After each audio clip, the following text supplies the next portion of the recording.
Thank you, Mr. Speaker, for granting this urgent question. At a time when we face the most challenging military threats for years, surely our top priority should be to preserve the strongest possible US-UK relations, given this is so vital to our national security. And yet, it appears that the government is seeking to agree a deal surrendering the sovereignty of the Chagos Islands before President Trump is formally in post.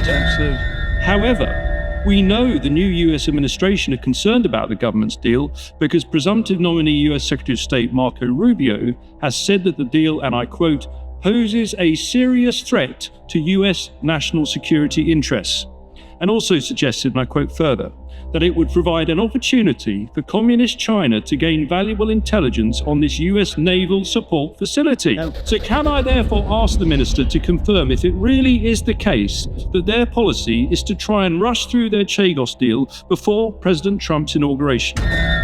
But specifically, given we now know that it's common for the MOD to state the cost of overseas bases, will he be transparent and finally tell us how much we're going to have to pay to rent back the vital military base we currently own? And finally, Mr. Speaker, whilst we would prefer the government to cancel the whole deal, at the very least, will he pause any further ratification until the new US administration is in place and the Mauritius government have concluded their review? Well, I thank the honourable gentleman for his questions and for his strong focus on this. I think he has a bit of amnesia from when his government that he served of started these negotiations. Held 11 rounds of these negotiations. It took a Labour government to conclude the negotiations, but we have done so in the best interest of our national security and securing the national security concerns of our closest allies. And when it comes to costs, I'm surprised that he's asking this question as a former defence minister. He will know that it's quite usual for us to declare operating and running costs of overseas bases. It is not something that this government does. It wasn't something that his government did either. Thank you, Mr. Speaker. The presentation of what the American administration believes is a fantasy. Joe Biden is going. In fact, many think he's gone already.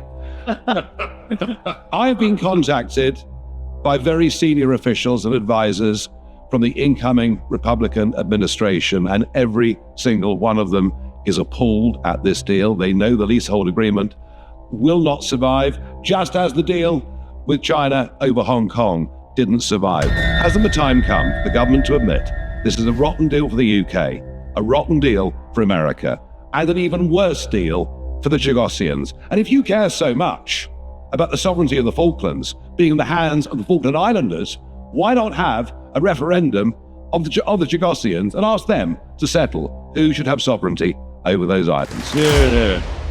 Well, as someone who's been in the Falklands recently, let me say that whipping up uncertainty of the future of the Falklands is not helpful for the security of the Falkland Islanders. Let's be absolutely clear. The Falklands are British for as long as the people of the Falkland Islands want to be British. When it comes to this deal, I'm certain that when the detail of the deal has been put before this House and for our US friends and other allies, they will see that the deal secures not only the future of the UK-US base, something that is not the case until this deal was signed, but secures it well into the next century, where he and I will no longer be in this place, but the UK-US base will be on Diego Garcia, still operating, securing our national interests.